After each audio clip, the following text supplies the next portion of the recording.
Di balik kemewahan dan kekuasaan, ada harga yang harus dibayar.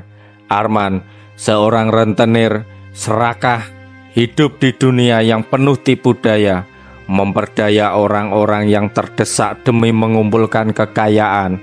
Namun setiap tindakan memiliki akibat. Saat karma datang, tak ada yang bisa menghindar. Ini adalah kisah tentang bagaimana keserakahan bisa meruntuhkan segalanya, dan bagaimana penyesalan akhirnya membuka jalan menuju perubahan. Apakah Arman akan sadar sebelum semuanya terlambat? Ikuti perjalanan emosional ini dan temukan pesan yang tak lekang oleh waktu. Ini adalah kisah tentang azab, penyesalan, dan perubahan. Arman adalah pria yang hidup di dunia yang keras. Sejak kecil ia tumbuh dalam kemiskinan yang begitu mendalam. Ayahnya seorang petani yang hanya bisa mengandalkan hasil bumi yang tidak menentu. Sementara ibunya seringkali menangis karena tidak bisa memberi makan keluarganya dengan cukup. Arman yang saat itu masih kecil sering menyaksikan orang tuanya bekerja tanpa kenal lelah. Namun tetap saja hidup mereka penuh kesulitan. Suatu kejadian yang membekas di hati Arman adalah saat ayahnya jatuh sakit dan mereka tidak mampu membayar biaya pengobatannya. Ayahnya meninggal dunia dalam kondisi yang sangat menyedihkan. Sejak saat itu, Arman bertekad untuk tidak pernah hidup miskin. Ia melihat dunia ini sebagai tempat yang tidak adil, tempat yang hanya memberi kesempatan kepada mereka yang kuat, yang pintar mencari celah untuk bertahan hidup. Tumbuh dengan rasa sakit itu, Arman memilih jalan yang lebih gelap. Ia menjadi rentenir. Dengan caranya yang licik, ia mulai meminjamkan uang dengan bunga yang sangat tinggi, menjebak orang-orang dalam lingkaran hutang yang tak pernah berakhir. Bagi Arman, ini adalah cara untuk mendapatkan apa yang ia inginkan, kekayaan dan kekuasaan. Arman berhasil mengumpulkan kekayaan. Rumahnya yang dulu sempit kini menjadi sebuah istana megah, dihiasi dengan barang-barang mewah yang hanya bisa dinikmati oleh orang-orang dengan kekuasaan besar. Mobilnya yang dulu hanya sebuah kendaraan biasa, kini berganti dengan mobil-mobil mewah yang melambangkan statusnya sebagai seorang rentenir sukses. Namun kekayaan yang didapatkan Arman tidak membuat hidupnya bahagia. Setiap hari ia terjaga dalam kesepian. Ia tidak memiliki teman sejati, hanya orang-orang yang datang untuk meminjam uang, atau datang dengan wajah penuh rasa takut untuk membayar hutang. Meskipun memiliki harta, hatinya kosong. Di tengah kesibukannya, Arman bertemu dengan seorang wanita bernama Siti. Siti adalah seorang janda muda yang tinggal di sebuah desa kecil. Ia memiliki 3 anak yang masih kecil dan kehidupannya sangat sederhana. Namun hidup Siti hancur saat anak bungsunya, Rizal, jatuh sakit dan harus dirawat di rumah sakit.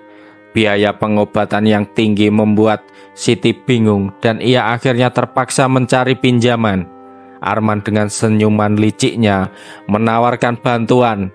Ia menyarankan Siti untuk meminjam uang darinya dengan janji bahwa Siti bisa membayar kembali dalam waktu 3 bulan. Arman memberi pinjaman dengan bunga yang sangat tinggi. Siti yang tak punya pilihan lain menerima tawaran itu. Ia yakin bisa membayar hutangnya setelah anaknya sembuh. Namun Arman tidak tahu bahwa Siti tidak akan bisa melunasi pinjamannya tepat waktu. Baginya ini adalah bisnis. Siti adalah korban yang terjebak dalam perjalanannya untuk mendapatkan lebih banyak uang.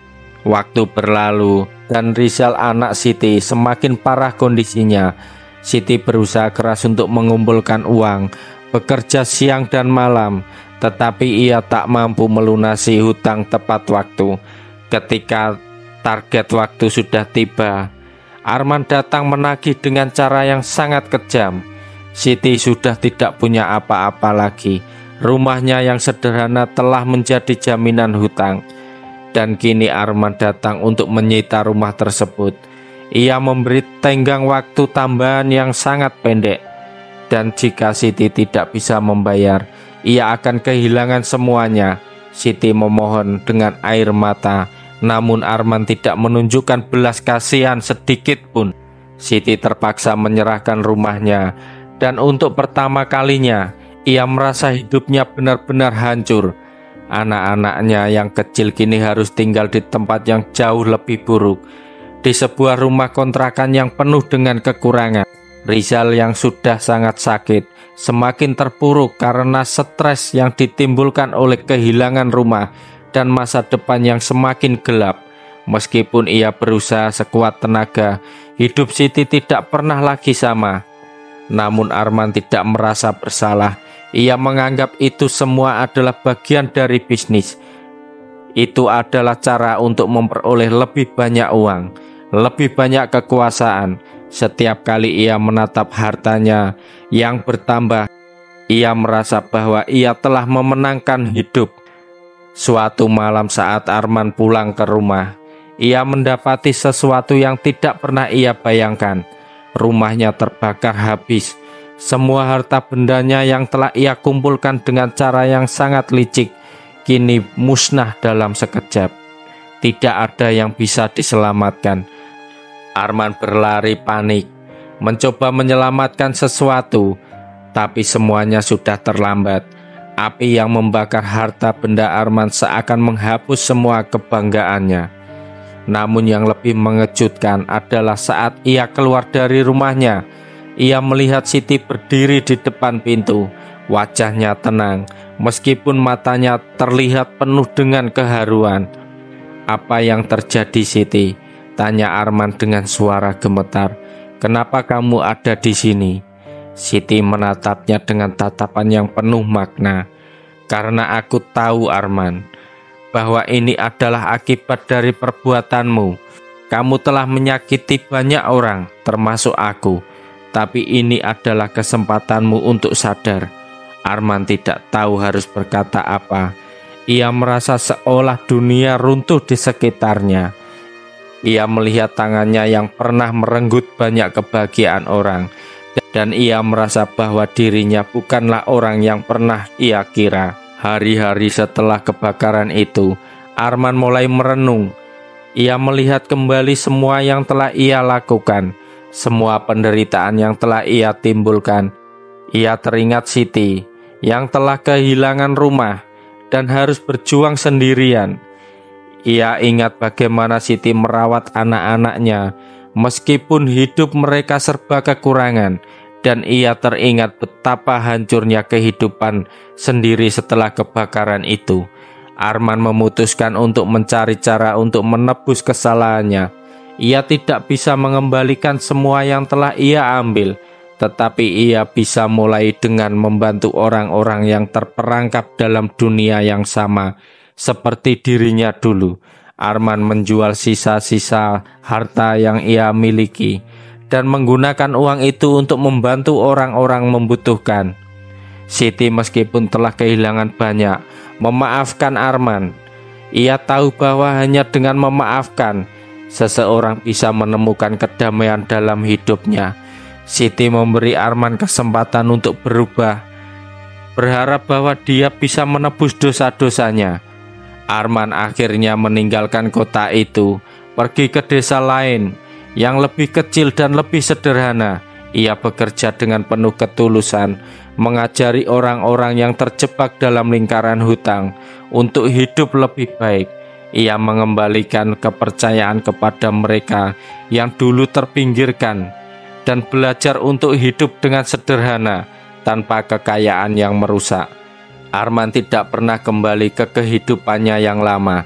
Ia tahu bahwa kebaikan yang ia lakukan kini adalah satu-satunya cara untuk menebus semua kesalahan yang telah ia buat. Pesan moral dari kisah ini, kekayaan yang didapat dengan cara merugikan orang lain hanyalah ilusi yang akan membawa kehancuran.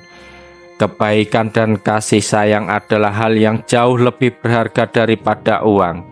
Hidup bukanlah tentang seberapa banyak yang kita miliki, tetapi seberapa banyak kebaikan yang bisa kita berikan kepada orang lain. Jangan lupa kalau suka video ini, kasih like, komen, dan share ke teman-teman kalian. Dan pastinya subscribe untuk konten-konten cerita seru berikutnya.